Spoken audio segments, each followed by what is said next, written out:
I've known my good friend Denise all my life. The two of us grew up together. She is also deaf. She met Andy, a hearing man, during their sophomore year of college. The two of them dated and fell in love, and they planned to marry. However, during their senior year of college, Denise got pregnant and had to leave school. She gave birth to a beautiful baby girl named Danielle.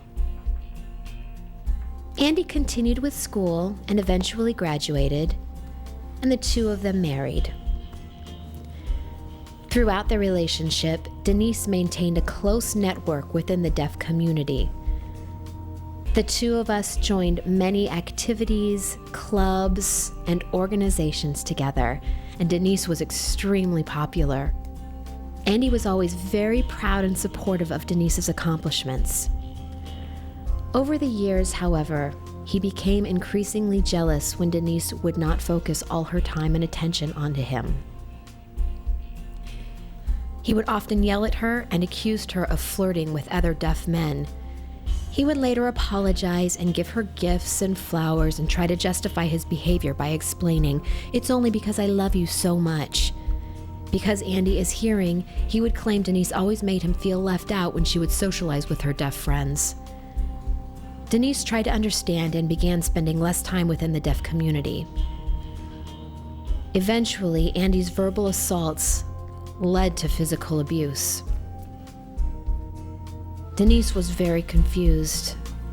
She felt like she did everything right, and still he would continue to abuse her. When he wasn't under pressure, he was very sweet and loving. When things were tense, however, Denise felt very confused and very alone. She was too embarrassed to tell her friends about the abuse because she had isolated herself from them and had not seen them for a very long time.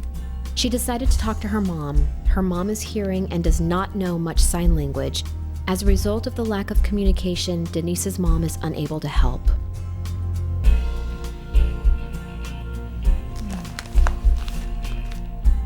Thank you.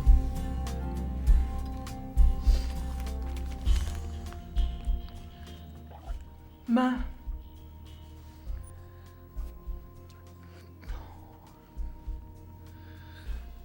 Talk. You want to talk to me. Something important. What?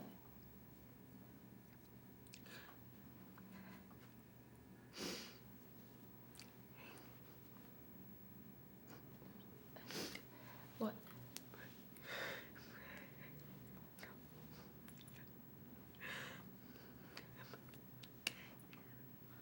What?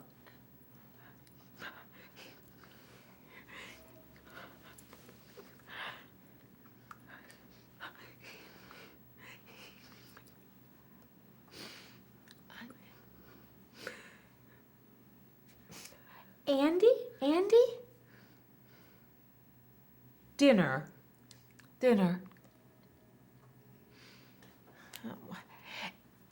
I don't say that again. What?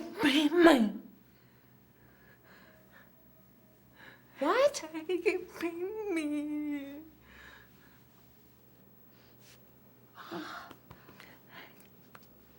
Andy? He's hitting you? Oh, what did you do to make him hit you? Nothing but everything. Bye. Yes, yes. Do everything for him. Everything. That's right. Andy is a nice man.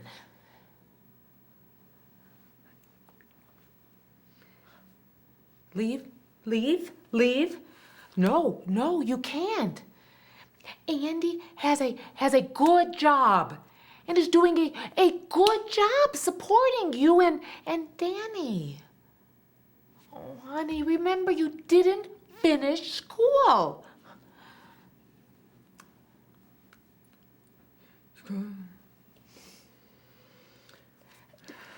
How will you find a job?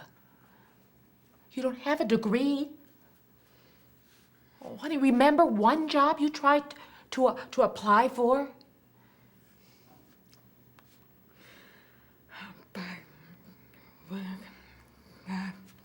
Oh, I know. Andy is hearing. He can do everything for you and take care of you. It's better for you to stay with him.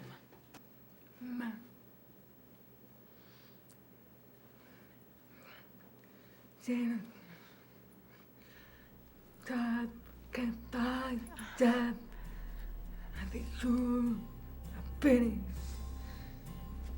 That's right. Will you stay with Andy?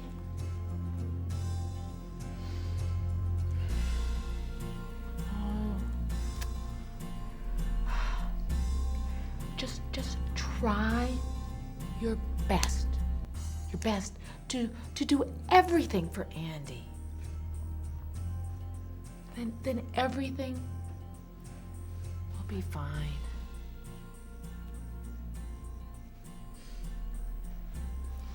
Frustrated with her mother's poor signing skills, Denise felt insecure and alone.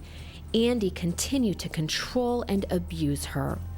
One night, the neighbors heard arguing, screaming, and fighting coming from Andy and Denise's house. They called the police. Before the police arrived, Andy heard the sirens and was able to quickly clean up and get the house back in order. Denise, who couldn't hear, had no idea the police were coming, and she remained disheveled.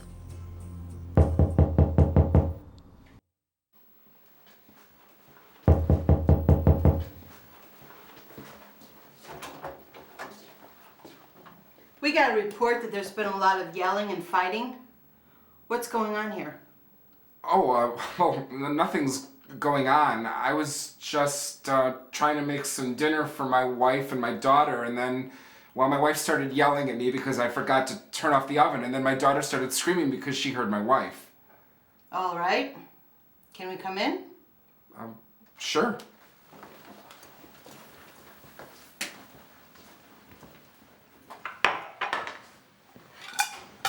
Sorry for the mess.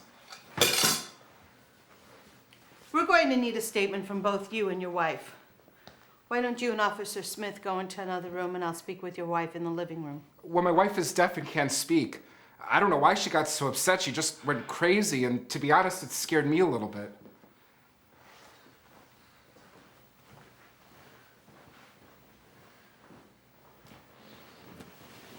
Hello, I'm Officer Hayes. Can you read my lips? Can you read my lips? All right, tell me what happened.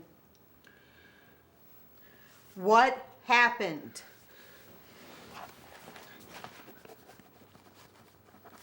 I need an interpreter. Okay, let me call and see. Dispatch, this is Hayes. I need a sign language interpreter.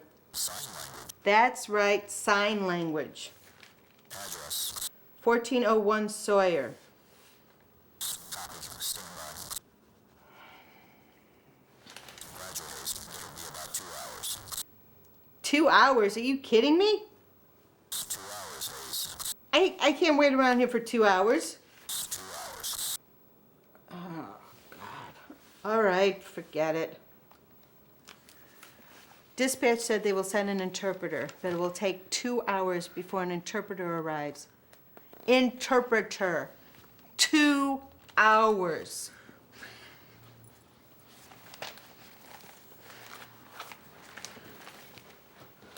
Oh, Mr. McAllister. Can you interpret for us? I'd be happy to. Ask her to tell us what happened.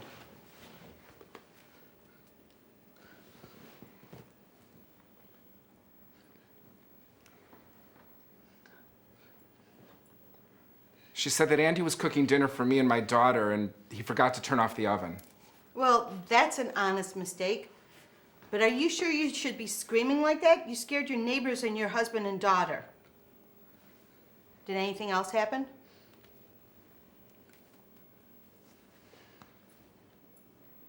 She said nothing else happened. She's okay. All right. We're going to leave you two for now, but try to keep the noise down. We don't want to get called out here again.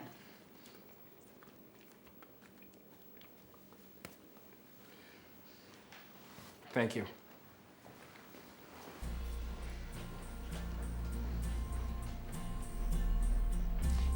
Something went very wrong here.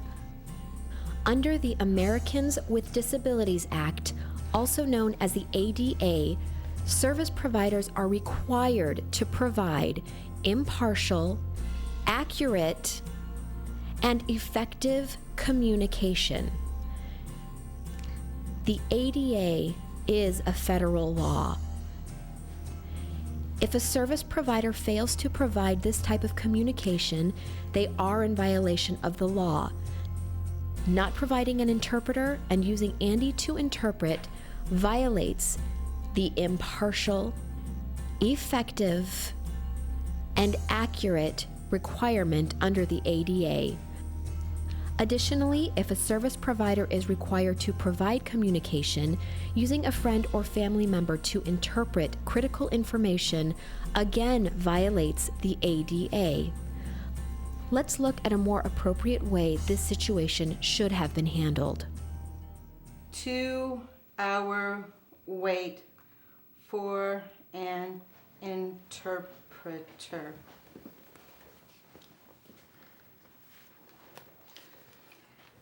Come to the station and wait. Oh, that won't be necessary. I can interpret for her. I'm sorry, sir, we're not allowed to do that.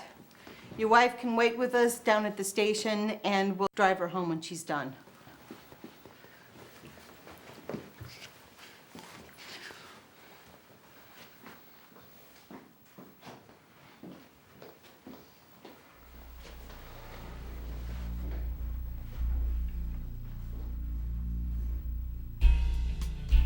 Andy has made many threats, and by now Denise is familiar with his routine. Denise tried to contact the police many times, and though they took a statement, it was viewed as trivial and she was always sent back home to Andy. Denise's options were becoming increasingly limited. She couldn't go to her family, the police would not protect her. Denise felt scared and alone. She finally made the decision to take control of the situation and call a domestic violence shelter.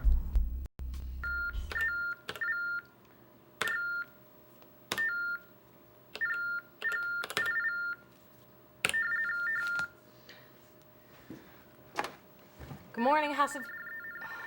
Stupid fax machine.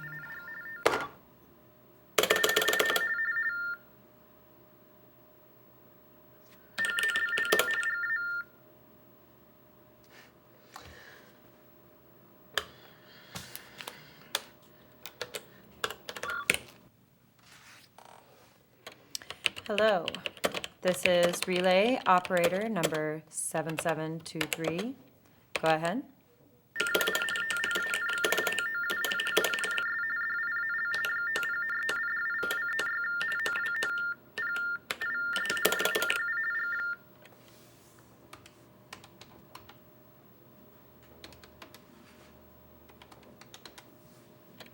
Dialing. Ringing once.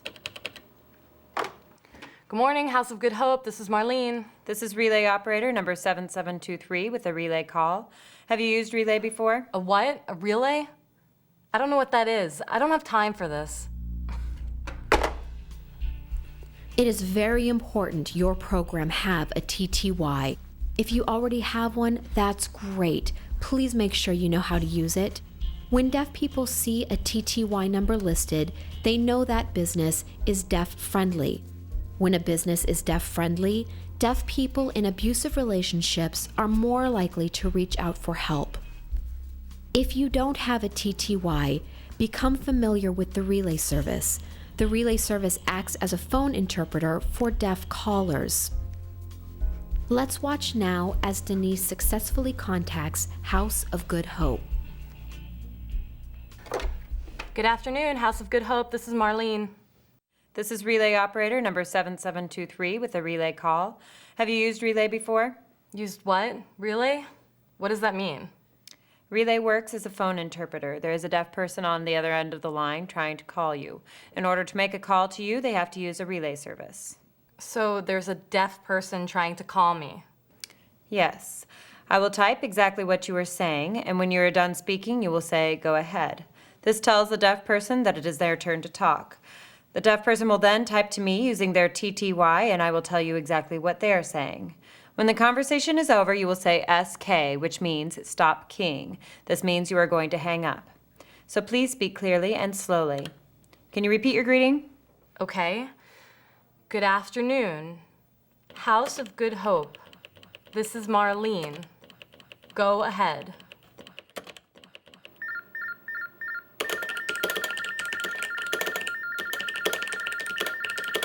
My name is Denise, and I'm trying to find shelter for me and my daughter. She's 9. Do you have a TTY I could call you on to discuss this? Go ahead. Yes, we do. The TTY number is on the brochure. Do you have it? Go ahead.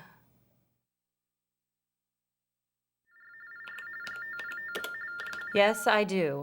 I will call you right back on the TTY. Bye, SK. Bye, SK.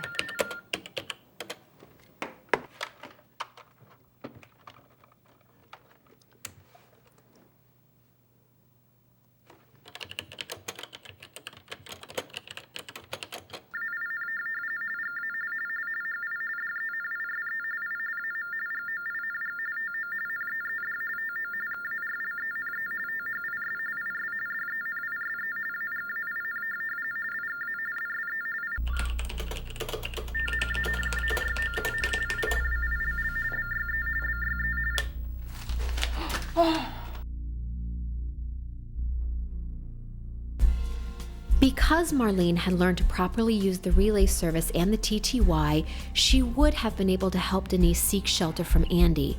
Unfortunately, Denise never showed up to meet Marlene. Andy arrived home while Denise was on the TTY. He snuck up behind her and looked over her shoulder while she was talking with Marlene. Andy was furious with what he read.